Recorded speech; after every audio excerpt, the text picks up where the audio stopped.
Bismillahirrahmanirrahim. Alhamdulillahirabbil alamin wassalatu wassalamu ala Rasulillah wa ala alihi wa sahbihi wa man walah. Wala haula wala quwata illa billah. Rabbi shrah li sadri wa yassir li amri wa hlul 'uqdatam min lisani yafqahu qawli wa ba'd. Assalamualaikum warahmatullahi wabarakatuh. Alhamdulillah, sahabat taslih, hafizakumullah.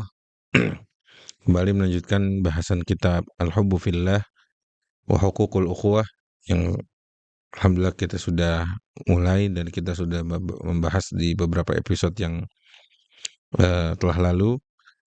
Di bahasan kita terakhir kita membahas masih dalam siapa yang pantas dijadikan teman, siapa atau kriteria apa, kriteria yang bagaimana seharusnya kita menjadikan seseorang menjadi teman kita, sahabat kita yang kita cintai karena Allah Azza wa Jalla. Baik, kita langsung masuk ke kitab ya. Kita langsung masuk ke kitab. Kemarin kita sudah membahas baik.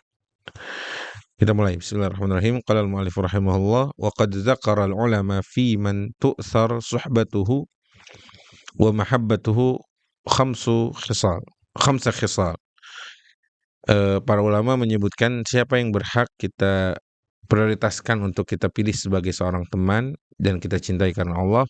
Ada 5 perkara, 5 hal. Pertama, ayakuna aqilan, hendaklah ia berakal. Nanti masing-masing ada dijelaskan poin per poin. Wa husnal khuluq, akhlaknya yang baik. Ghaira fasiq, dia tidak fasik. Wala mubtadi', dia bukan seorang ahli bid'ah. Wala haris 'ala dunya, dan dia tidak gila tentang dunia. Baik, teman-teman, kita masuk ke satu-satu ya. Ammal aqlu, kata Syekh, ammal aqlu, adapun yang akal yang dimaksud, seseorang yang kita perlu jadikan teman dan dia harus memiliki kriteria berakal. Ya, kata Syekh, ammal aqlu fa huwa ra'sul mal wa huwa al-aslu fala khaira fi suhbatil ahram. Ini modal awal untuk kita menentukan siapa yang perlu kita jadikan teman dekat dan kita cintai karena Allah. Kenapa? Karena orang kehilangan akal, apalagi orang yang dungu, ya, ahmak, itu nggak ada kebaikannya, kata Syekh. Kita perlu mencari teman yang cerdas, yang pintar, yang berakal, akalnya akal sehat, yang dia nalarnya bagus gitu ya. Maka berteman dengan orang yang bodoh, yang dungu, itu tidak ada kebaikan sama sekali. Sebagaimana perkataan Ali radhiyallahu anhu, qala Ali radhiyallahu anhu, saya baca semua syairnya. Fala tashab akhal jahli wa iyyaka wa iyyahu, fakam min jahilin arda haliman hina akhahu, yuqasul mar'u bil mar'i idza mal mar'u ma syahu, wa li syai'i 'ala syai'i maqayisun wa ashbahu, walil qalbi 'alal qalbi dalilun hina yalqah. Intinya dari syair yang ada kira-kira 5 bait ini, beliau radhiyallahu anhu mengatakan jangan kau berteman dengan orang yang bodoh. Ya, karena orang bodoh itu akan menghinakan orang yang cerdas. Dan seseorang itu diukur, dikiaskan dengan siapa ia berteman. Jadi artinya kalau seseorang berteman dengan orang yang bodoh, ya orang lain akan menganggap ya itulah dia kualitasnya gitu. Makanya kita perlu selektif. Paling tidak pertama kali adalah kita pilih teman yang berakal, yang nalarnya bagus. Syukur-syukur dia cerdas, bahkan kecerdasannya di atas dari kita. Kenapa? Karena ketika kita berdiskusi, ketika kita ngobrol, ketika kita merencanakan sesuatu kebaikan misalkan, ya itu akan nyambung. Beda dengan orang yang bodoh, yang dungu dan lain sebagainya. Wa na'ni bil aqil, kata Syekh, yang kami maksud dengan yang berakal itu alladzi yafhamul umur ala ma hiya alaih, yang tahu porsinya dari setiap urusan. Dia tahulah urusan ini seperti ini, urusan ini seperti ini. Dia tahu porsinya seperti apa. Imma binafsihi wa imma idza fuhim. Adapun pemahamannya mungkin datang dari kecerdasan dirinya atau ketika dia difahami. dia cepat memahami dari orang lain gitu. Imma binafsihi wa imma idza fuhim. Baik dari kecerdasan dirinya atau ketika dia difahami oleh orang lain. Itu tadi ya, al-aql. Dari sisi seseorang harus ditemenin, kriteria pertama kita harus cari yang berakal. Kemudian husnul khuluq, adapun akhlak yang baik. Apa yang dimaksud dengan akhlak yang baik di sini? Kita perlu memiliki atau kita cari spek orang yang bisa kita jadikan saudara, teman, yang kita cintai karena Allah, dia harus baik akhlaknya. Fala budda minhu. Akhlak yang baik itu harus. Idh rubba aqilin yudrikul asya' ala ma hiya alaih, walakin idza ghalabahu ghadabun aw syahwatun aw bukhlun aw jubnun ata'a hawa. Bagus nih kata Syekh. Ternyata yang berakal saja pun tidak cukup. Dia harus punya akhlak, dia harus punya adab, dia harus punya tata krama yang baik. Kenapa? Berapa banyak orang yang berakal, tetapi kata Syekh, jika yang mendominasi dirinya sebuah kemarahan, syahwat, kebakhilan, kepengecutan, tiba-tiba ia kehilangan akal sehatnya. Itu artinya yang bermodal akal sehat saja itu tidak cukup. Dia perlu jiwa yang baik, akhlak yang baik. Ya, karenanya kalau teman-teman perhatikan ya, negeri kita misalkan, saya selalu bilang negeri kita tidak kehabisan orang-orang pintar. Cuma kita kekurangan orang-orang yang benar. Pintar dengan benar tuh beda. Pintar tuh mungkin maksudnya di sini ya, kalau kita konteksnya bahasan kita hari ini adalah dia berakal. Tapi benar bisa jadi kepintarannya itu malah untuk membohongi orang, kepintarannya untuk menipu orang lain dan lain sebagainya, merusak lingkungan dan lain sebagainya dengan kepintarannya. Karena apa? Tidak berakhlak, tidak memiliki jiwa yang baik, akhlak yang terpuji, akhlak yang mulia. Baik, wa qala fama huwal ma'lumu 'indahu li'ajzihi an qahri sifatihi wa taqwimi akhlaqihi fala khaira fi suhbati.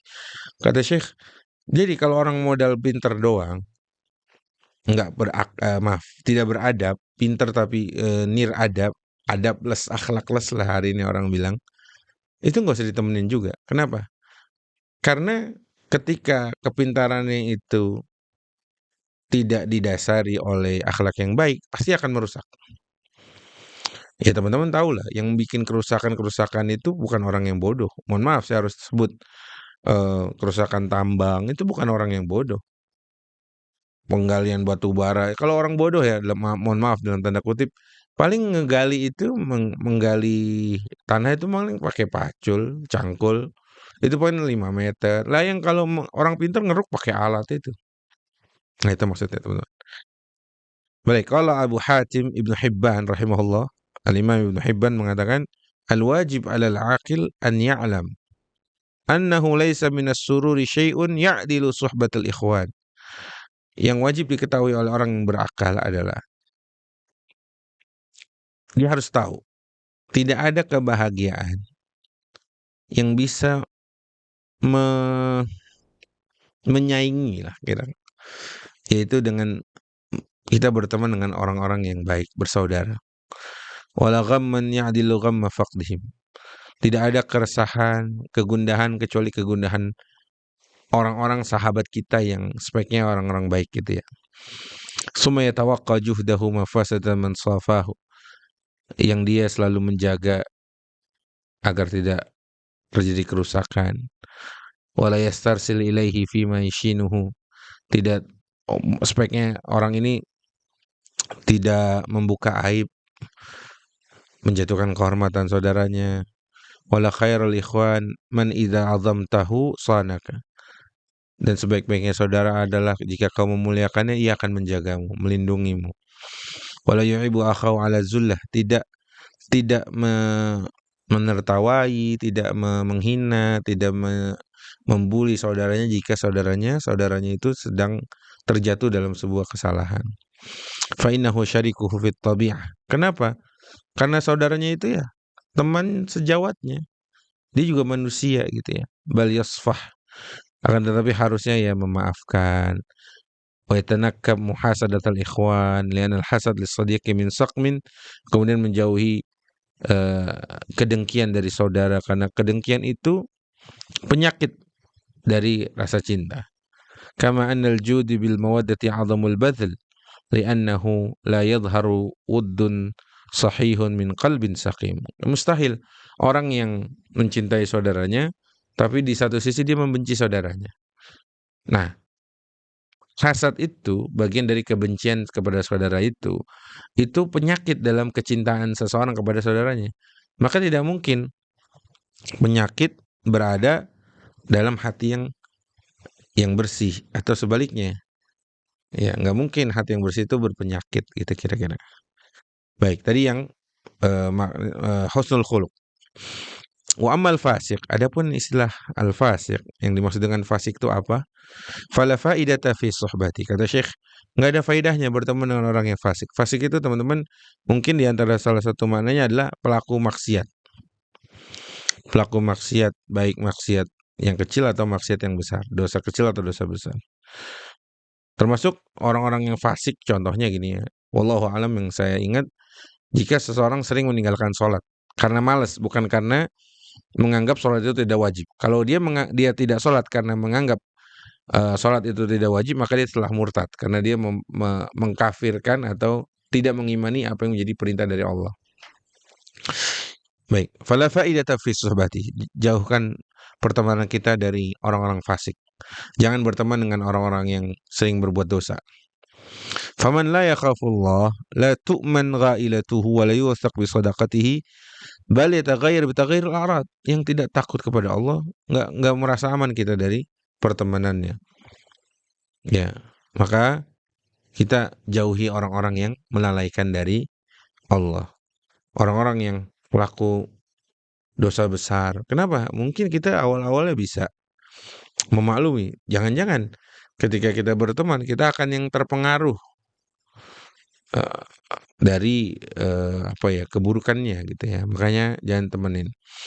Allah berfirman dalam surat Al-Kahfi ayat 28, A'udzubillahi minasyaitonirrajim wa la tuti' man aghfalna qalbahu 'an dzikrina wattaba'a hawa. Muhammad, jangan kau taati mereka yang melalaikan kalian dari berzikir mengingat kepadaku, kemudian mereka mengikuti hawa nafsunya.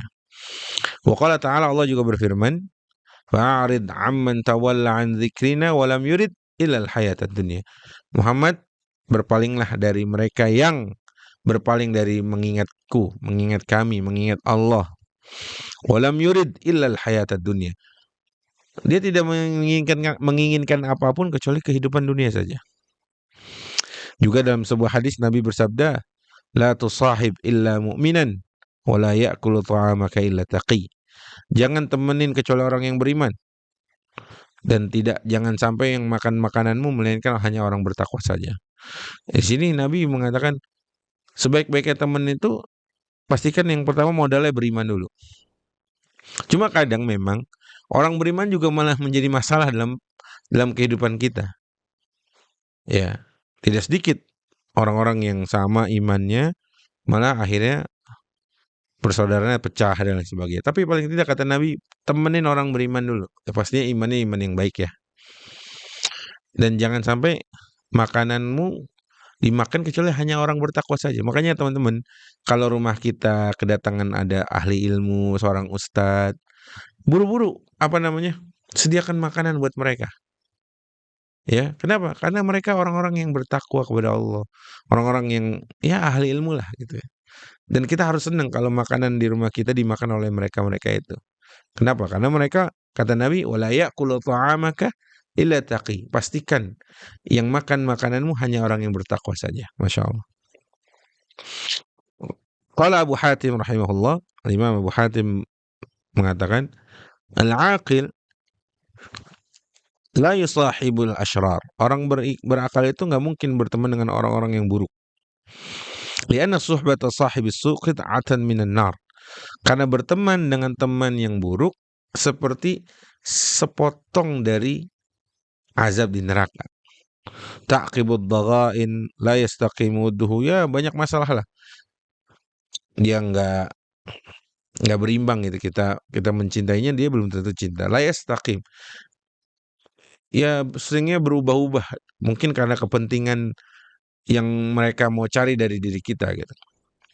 Wala yafi'u bi'ahdi, juga kadang modelan orang-orang ini dia tidak memenuhi janjinya, janji dan sebagainya. Wa inna min sa'adatil mar'i khisalan arba'an. Kata Imam Abu Hatim, termasuk kebahagiaan bagi seseorang adalah 4 hal. Jadi orang bisa bahagia dengan memiliki 4 hal. Pertama, antakuna zaujatuhu muwafiqatan. Muwafaqatan atau muwafiqatan. Seorang dia memiliki istri yang salihah, katakan gitu ya. Yang taat sama dia. Wa waladuhu abraran, anak-anaknya soleh. Wa ikhwanuhu salihin, saudara-saudaranya orang soleh, teman-temannya. Wa an yakuna rizquhu fi baladi, rizkinya ada di negerinya, di kampungnya. Dia rezeki Allah itu luas. Tapi kan enak ya kalau tempat kerja itu nggak jauh-jauh dari tempat kita tinggal. Mungkin hanya perjalanan 10 menit udah sampai, 20 menit gitu. Karena saudara-saudara kita yang lain mungkin ada yang mereka harus mengorbankan kebersamaan dengan keluarganya. Ya kita tahu ada saudara-saudara kita yang kerja di luar negeri misalkan, yang pulang mungkin sebulan sekali, ada yang 2 minggu sekali, ada yang 3 bulan sekali dan lain sebagainya. Maka ketika kita dimudahkan oleh Allah, ditakdirkan oleh Allah rezeki kita ada di tempat kita tinggal, maka itu adalah sebuah kenikmatan, kebahagiaan, kata Syekh. Wa kullu jalisin la yastafidul mar'u minhu khairan takunu mujalasatul kalbi khairan min isyratihi. Kata Imam Abu Hatim, setiap teman duduk yang kamu tidak bisa mengambil manfaat darinya, manfaat dunia atau akhiratnya, maka kamu berteman dengan anjing, maaf akramakumullah, maka kamu berteman dengan anjing itu lebih baik.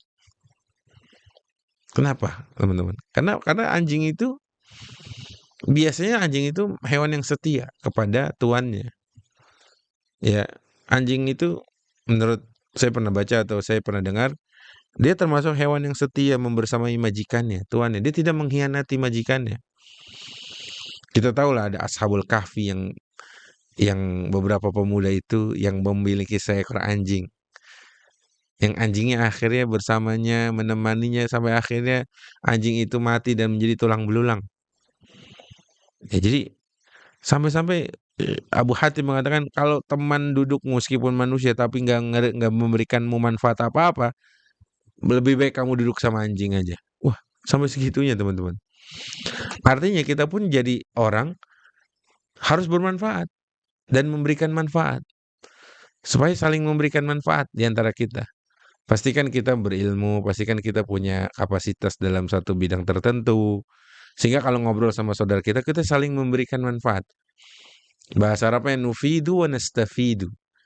Kita memberikan manfaat, faidah-faidah, kita juga mengambil faidah dari saudara kita, teman duduk kita, teman bergaul kita. Wa man yashab sahibas su'i la yaslam. Yang berteman dengan orang yang buruk, dia tidak akan selamat. Kama anna man yadkhulu madakhilas su'i yattaham. Sebagaimana orang yang seringnya kelihatan keluar masuk tempat-tempat yang buruk, ya dia akan tertuduh dong.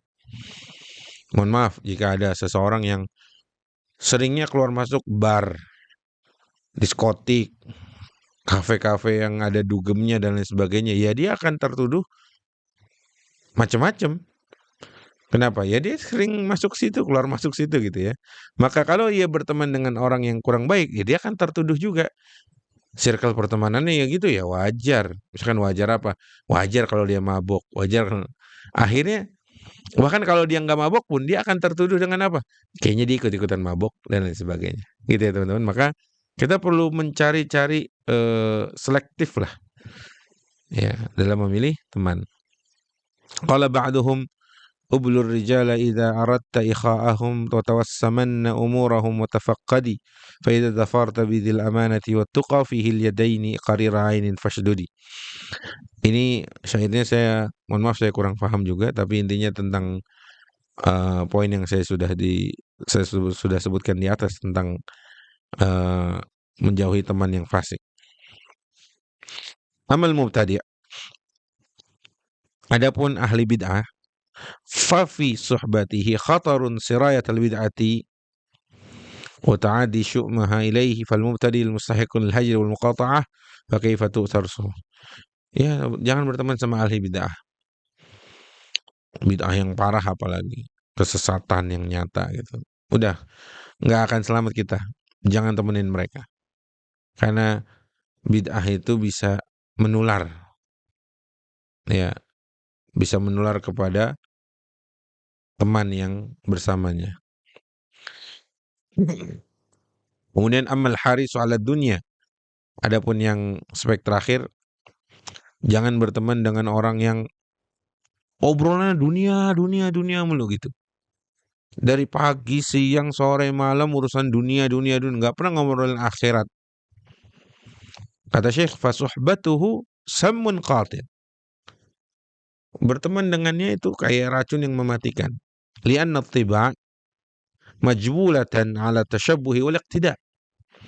Bal at-taba' yasruku min at-taba' min haitsu la yadri sahibah.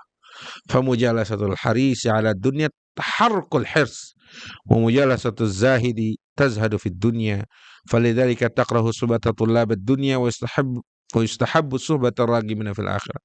Singkatnya gini, kalau kita sering berteman sama orang yang ngurusin dunia, obrolannya dunia mulu, dari pagi, siang, sore, malam tentang bagaimana kita dunia, bukan nggak boleh, tapi orang ini obrolannya sangat ambisius dengan dunia gitu, nggak pernah kesebut akhirat.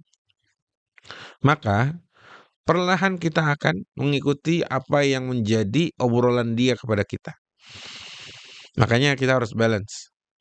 Bahkan untuk urusan dunia teman-teman, di Quran kita hanya diminta oleh Allah untuk jangan lupain dunia, gitu doang. Allah berfirman, wabtaghi fima atakallahu ad-daral akhirah wa la tansa nasibaka minad dunya. Dan carilah apa yang telah Allah berikan kepadamu dari urusan akhirat, penghidupan nanti di akhirat, bekal balik ke akhirat. Tapi jangan lupa bagianmu dari dunia, gitu doang. Wa la tansa nasibaka minad dunya. Baik, itu mungkin teman-teman. Di sini ada syair juga terakhir. Wa nakhtimu hadzal fasl biqauli syair. Kata Syekh, kita tutup dengan satu syair. An-nasu syatta idza ma anta dhuqtahum la yastawuna kama la yastawi asy-syajaru. Hadza lahu thamaru hulwun wa dhaqatuhu wa dzaka laysa lahu ta'mun wala thamaru. Manusia itu bermacam-macam, seperti pohon yang bermacam-macam. Ada pohon buah yang buahnya manis, ada pohon yang enggak berbuah, ada juga berbuah tapi pahit. Maka selektiflah dalam memilih teman. Manusia pun begitu. Maka kita pilihlah orang-orang yang memberikan manfaat, yang mengingatkan tentang akhirat. Urusannya bukan urusan dunia terus, obrolannya itu selalu dunia terus. Apalagi naudzubillah dia sampai mengajak kita, menyeret kita kepada lembah yang kurang baik dan lembah keburukan. Baik, aku qouli hadza. Mungkin cukup kita sampai sini untuk pertemuan kali ini. Insyaallah kita lanjut di pertemuan yang akan datang. Aku qouli hadza wa astaghfirullah li wa lakum. Wassalamualaikum warahmatullahi wabarakatuh.